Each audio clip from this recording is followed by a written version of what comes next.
Saudações! Hoje vamos falar de literatura brasileira. Vamos falar de um grande autor atual da literatura brasileira. Todo mundo conhece, Milton Ratum, que publicou Dois Irmãos, né? Até virou seriado em televisão. Ele ficou muito famoso por Dois Irmãos, mas ele tem várias narrativas que falam sobre a vida no norte, né? Ele é de Manaus, Amazonas, descendente de libaneses, né? Pessoal lá do Oriente Médio. E vou falar depois dos Dois Irmãos quando eu falar sobre literatura de imigrantes, né? Ou que fala de imigrantes, ou que fala de os novos habitantes do Brasil depois do século XIX, né? Aquela onda de libaneses, sírios, árabes, né? Pessoal que veio da Itália, da Alemanha, Polônia, né? Então teve essa onda no final do século XIX.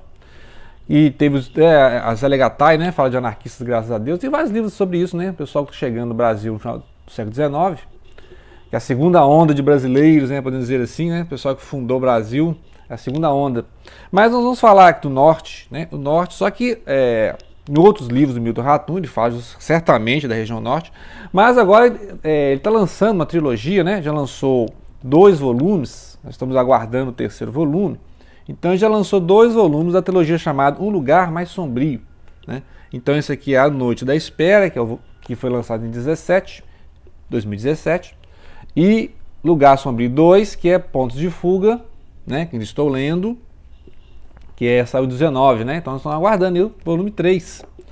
E o que ele está contando aqui é uma história familiar, né, uma história assim, de um indivíduo que está contando a história, tem anotações dele, e ao mesmo tempo contando essa época do Brasil, ou seja, os anos 60 e 70, né. Então, ele está falando ali da fundação de Brasília, né, ou seja, dos anos 60 e 70, até a ditadura civil-militar de 64, 68 até 85. Né? Então, ou seja, é um painel de época, ele está falando da vida do rapaz aqui, que é o Martim. Certamente tem alguma coisa biográfica, a gente for estudar, a gente vai encontrar uma coisa biográfica, mas o Martim ele está, né, ou seja, transitando entre São Paulo, Brasília, né, questões familiares e, obviamente, que ele vai testemunhar questões lá em Brasília, né? Questões de poder, o pai e os amigos também estão lá, né? Nos bastidores do poder, então ele vai saber o que está acontecendo justamente naquela época de efervescência ali, de fechamento do regime, né? Então todas aquelas questões políticas que a gente já encontrou em vários autores brasileiros, né? Que falam dessa época, tipo, por exemplo, o Heitor Coni, né? Que falou muito dessa época também, e vários outros autores, né? Que a gente conhece também pelo Pasquim, que é um folhetim que teve na época. Então, vários autores que faziam ali aquelas charges, né, aquelas caricaturas. Então, tem o pessoal. E fora que a gente já viu em BH, né, essa época, através do Desatino da Rapaziada, que é o livro do Werneck, né? Também fala dessa época dos anos 60, 70, meio até os anos 70, né? Então, mostra toda essa questão política, ou seja, de fazer literatura nessa época, de ser o intelectual nesta época, né? Como é que era lidar com a censura, etc. O pessoal faz toda várias releituras da época militar, mas aqui está mostrando um dos aspectos, né? Ou seja, a questão de como era a se articular politicamente, como era ser um movimento estudantil na época, ou seja, quem é que estava a salvo, né? Quem é que estava a salvo da batida policial, quem não estava, né? Então tem essas questões todas.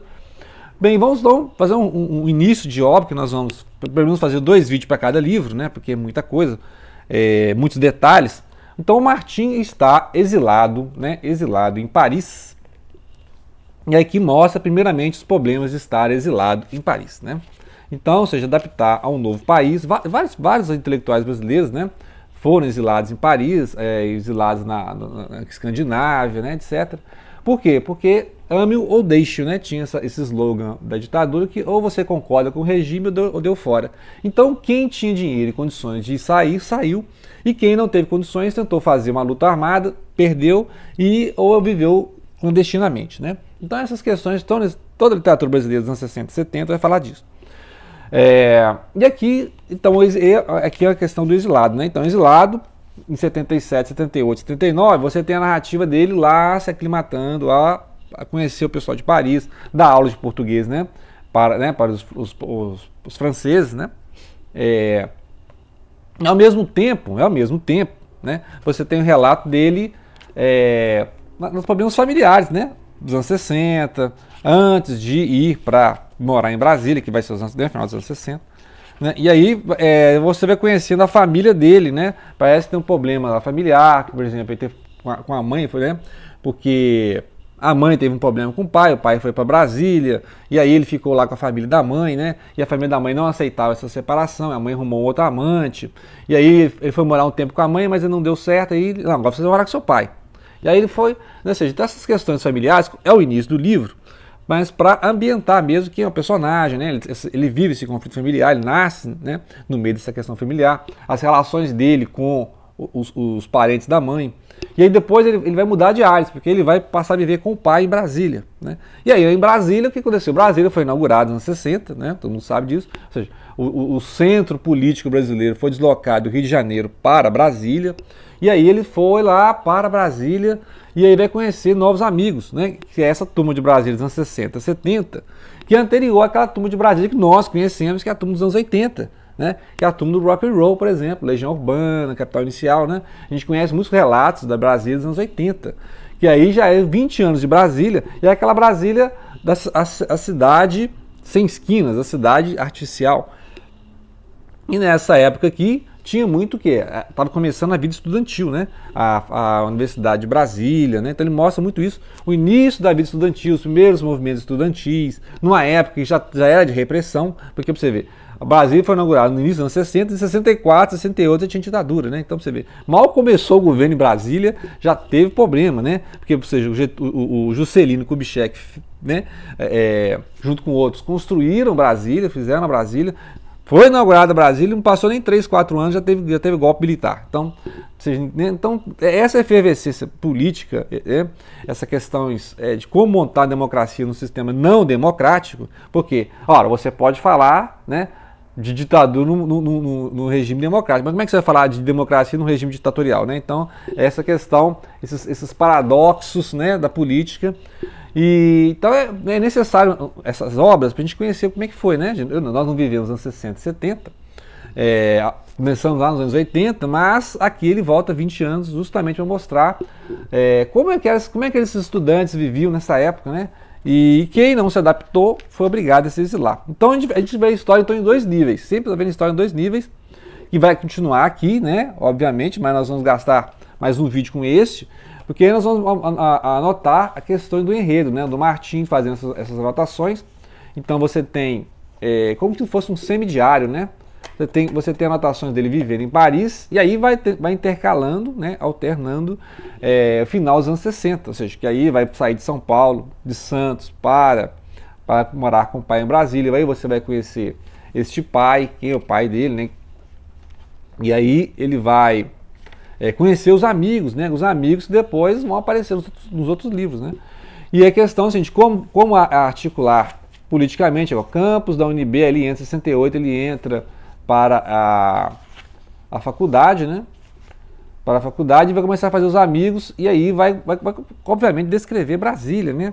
Para aqueles que estão lá e conhecem a Brasília, o Nicolas Baer, né? Nicolas Baer, um poeta de Brasília, tem o Max Fabrício também, poeta de Brasília, que vai descrever, por exemplo, o que é a asa norte, o que é a asa sul, como é que é feita aquelas superquadras, né? Então é interessante conhecer um pouco disso, de uma literatura sobre Brasília. A gente tem pouca literatura sobre Brasília, no sentido de a gente tem mais literatura que passa em Rio de Janeiro, que passa em São Paulo, a gente conhece mais as geografias de Rio e São Paulo, conhece um tanto quanto a geografia de BH, Belo Horizonte também tem, por exemplo, um encontro marcado, né? Então, mas acaba que o encontro marcado vai para o Rio de Janeiro, né? Começa em BH, mas vai para o Rio de Janeiro.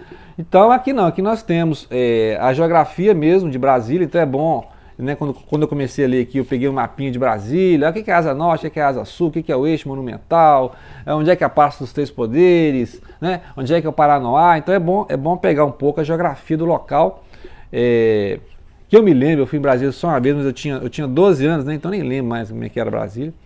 E aqui ele vai descrever, então no próximo vídeo eu vou pegar alguns detalhes do enredo, né? Então, vamos pegar E aí, obviamente, ele vai fazer o quê? Ele vai fazer painel de época. O que ele vai fazer painel de época? Vai falar dos filmes, da literatura, dos movimentos culturais que tinham na época, que era uma época de efervescência, né? Lembrar que grandes autores estavam publicando nessa época, Antônio Calado, Darcy Ribeiro, né? Então o pessoal se sentia muito intelectual, e é toda uma geração que teve que ou entrar para a clandestinidade, ou foram para a rebelião mesmo ao sistema, ou acabaram sendo exilados, né? Então ele mostra justamente quem são essas gerações que passaram ali, e é uma literatura assim, muito existencialista, porque ele parte do indivíduo, né? Ele fala assim, mas ele parte do indivíduo. Claro, mas só que não é uma literatura que ele fala só do indivíduo. Ele parte do indivíduo e vai para esse coletivo. Então, a partir do indivíduo, você pode fazer uma literatura do coletivo. Por quê? Esse indivíduo vai mostrar como é que era a época, né? Então, ele vai descrever como é que eram os estudantes que eram realmente assim, numa classe mais pobre, e aqueles estudantes que eram filhos de ministro, né? Interessante, e aqueles estudantes que vinham de família tradicional aqui do Rio de Janeiro, que foram para Brasília, porque eram de família de político, né? Então imagina, várias famílias que eram tradicionais, tinham poder no Rio de Janeiro, conseguiram levar esse poder também para Brasília, né? Porque seja, transportaram a capital para outra. Aí vai mostrar os filhos de ministro, os filhos de político, os filhos de artista, né? Meu pai é artista e tal. E aí, meu pai é funcionário público, não tem aquela casta dos funcionários públicos, né? Então ele vai mostrando, e ao mesmo tempo vai mostrando o interesse que os internacionais, as delegações internacionais, a imprensa internacional tinham em relação ao Brasil. Ou seja, o que estava acontecendo no Brasil? Por que os intelectuais brasileiros estavam exilados na Europa, né? E aí ele vai mostrando que aí vai ser justamente ele contando a cultura em Paris, por exemplo. Aí vai falar dos autores parisienses, né? Vai falar do realismo, vai falar do Flaubert, né? Então, vai mostrar aqui a cultura literária dele de alguém que vive em dois mundos, ou seja, ele vive na Europa, mas com o pensamento todo voltado para o Brasil, né? Então essa é a mente do exilado. A mente do exilado é a mente que o corpo está num lugar, mas a mente está em outra, né? O corpo está lá na Europa, mas a mente está no Brasil, porque ele está o tempo todo, nós estamos o tempo todo voltando para essas cartas, para essas anotações, para esses diários, em que ele, cartas da família também, né? A mãe vai escrevendo, né?